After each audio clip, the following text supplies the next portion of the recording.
Queridos irmãos, hoje nós lemos na primeira leitura um trecho do capítulo 54 de Isaías. Nós sabemos que a profecia de Isaías se divide em 3 grandes livros. A primeira parte, anterior ao exílio. A segunda parte fala da volta do exílio. E a terceira parte fala sobre a situação do povo já depois de regressado do exílio.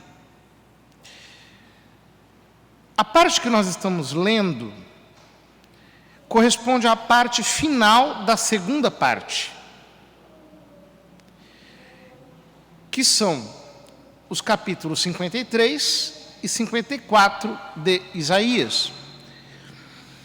O capítulo 53 é o conhecido capítulo do servo sofredor,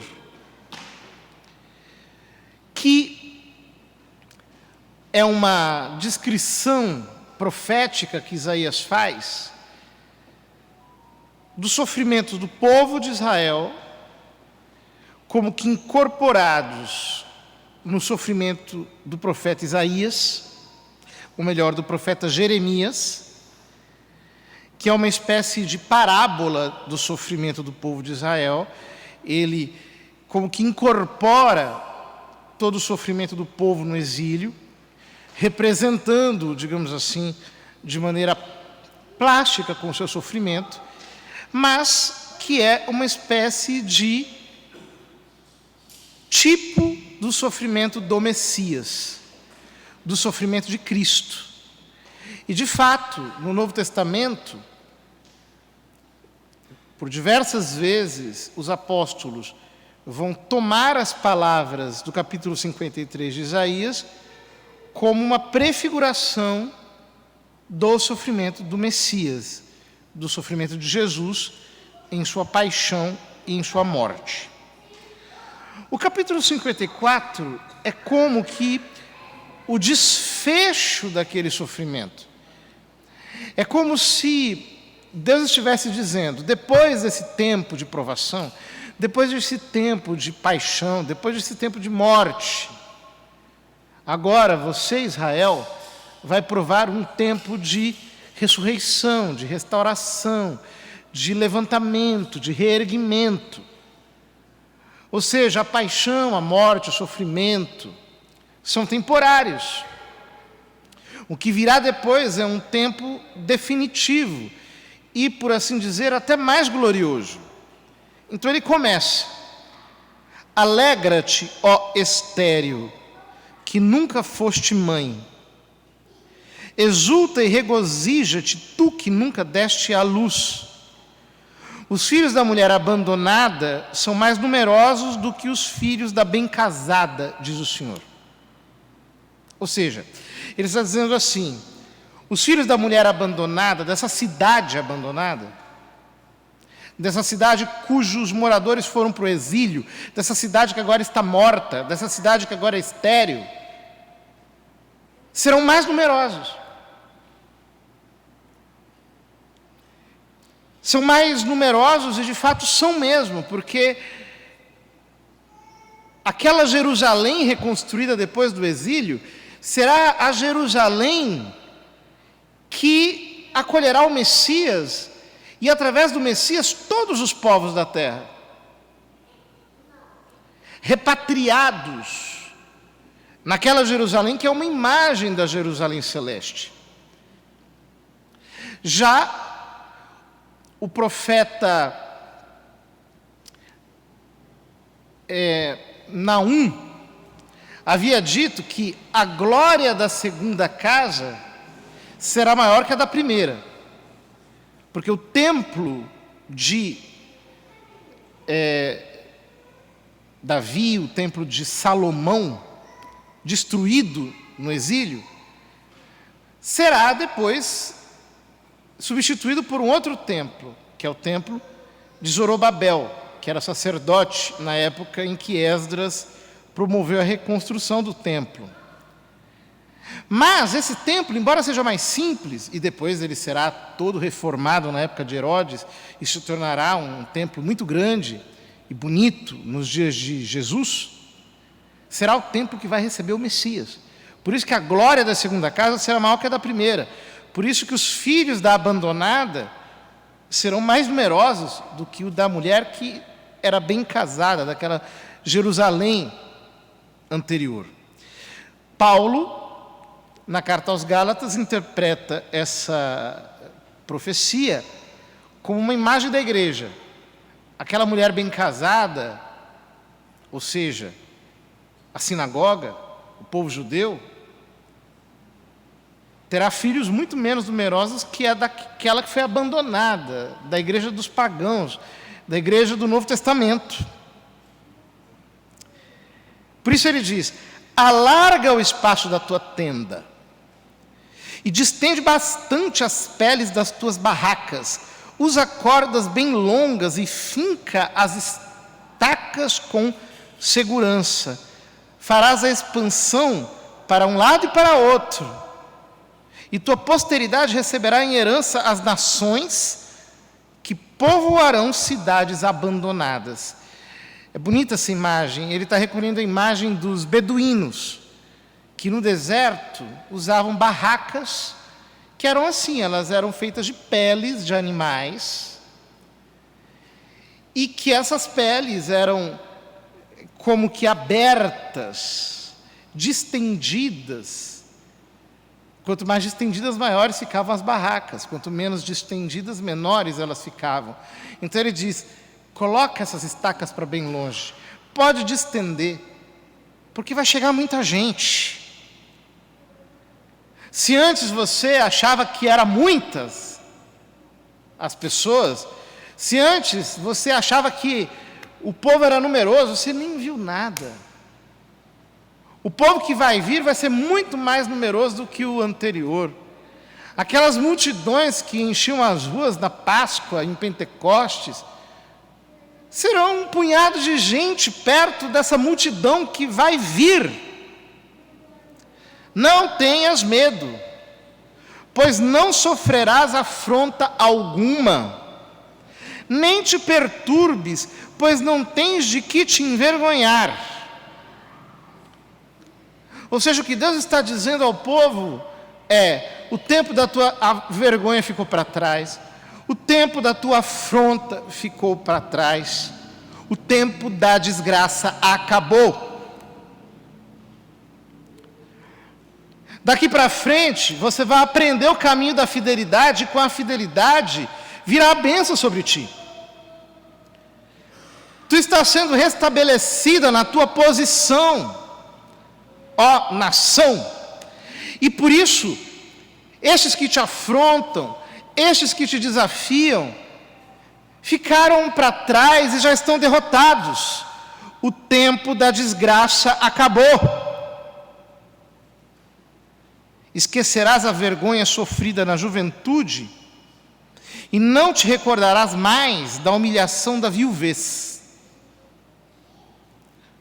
As vergonhas da juventude se referem ao tempo em que Israel se prostituía com os outros deuses. E a humilhação da viuvez, o tempo do exílio.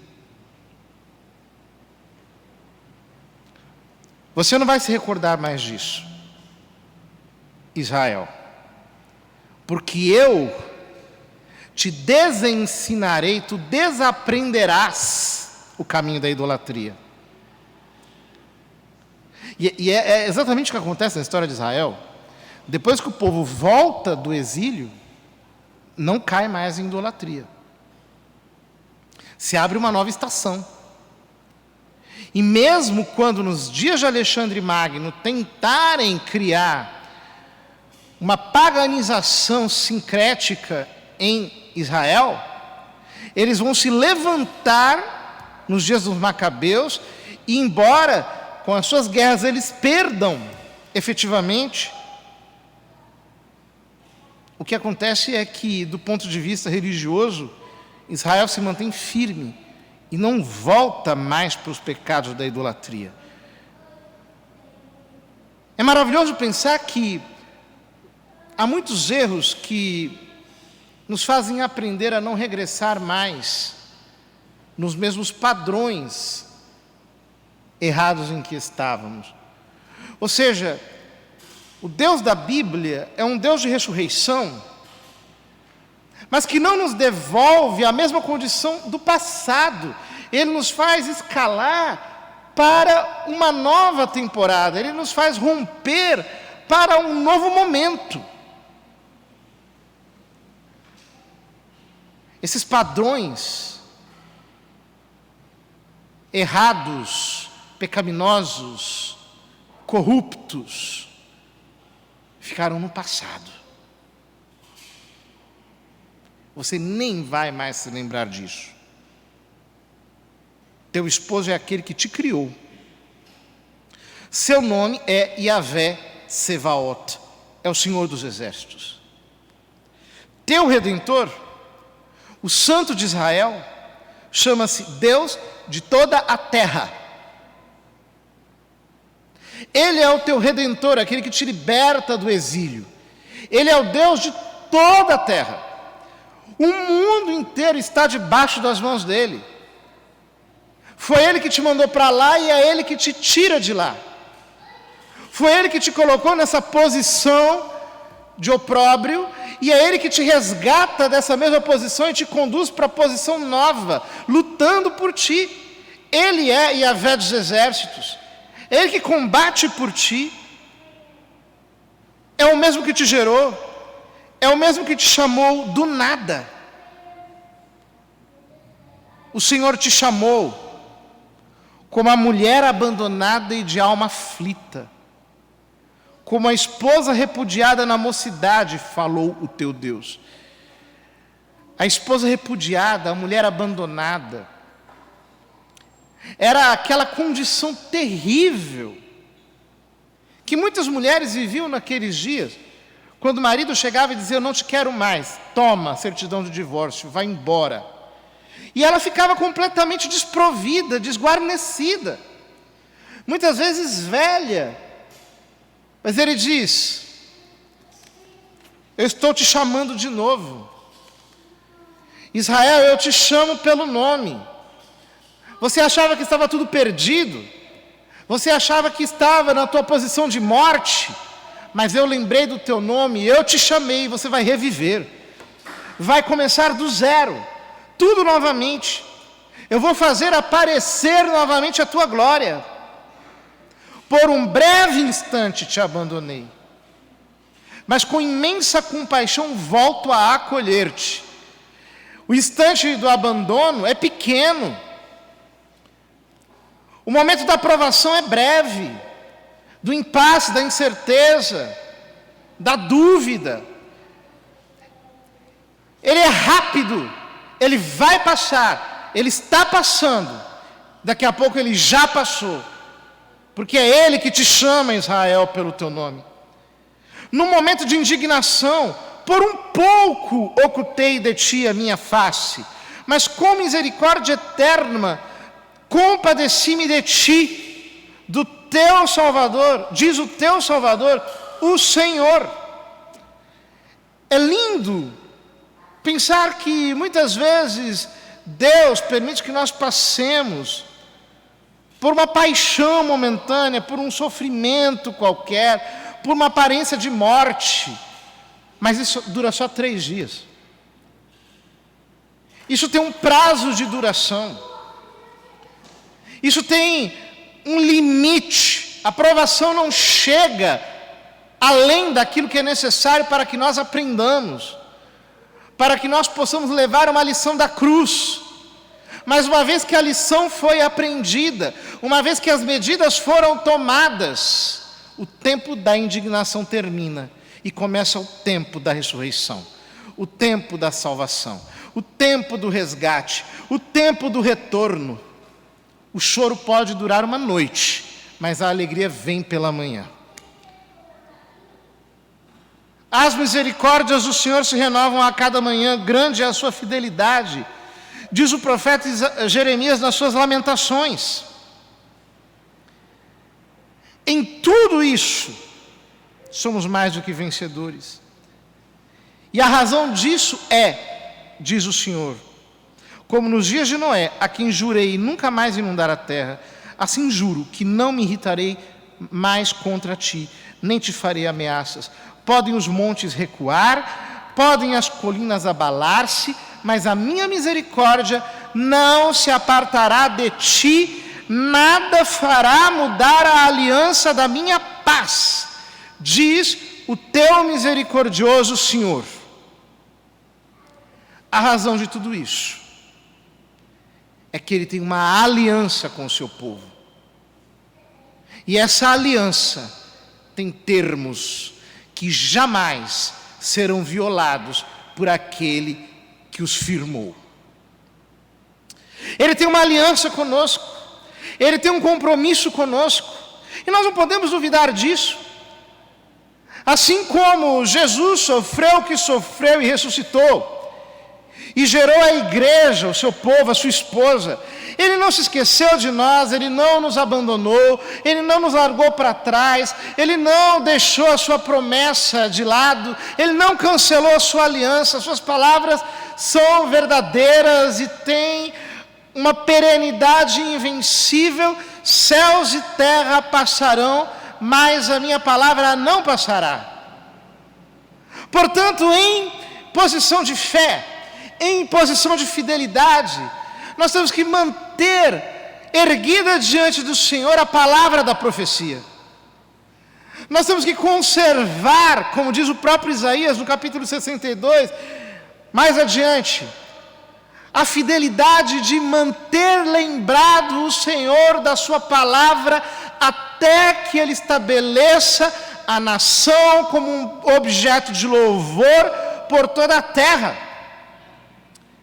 Nós temos que permanecer na posição da fidelidade profética, nessa mesma posição que mantém São João Batista, elogiado por Jesus no Evangelho. Nós podemos estar no cárcere, nós podemos estar morrendo, nós podemos estar numa situação difícil, mas nós não largamos a fidelidade à palavra da profecia, pelo fato de que Deus tem uma aliança conosco. Quando nós largamos a palavra do Senhor, quando nós deixamos de sustentar a palavra da profecia com as nossas mãos, nós fazemos o que os fariseus e os mestres da lei fizeram rejeitando o batismo de João. Eles tornaram inútil para si mesmos o projeto de Deus. Mas nós não tornaremos inútil para nós mesmos o projeto de Deus. Não, nós somos a igreja dele, nós somos o seu povo. Nós somos o resto que permaneceu fiel.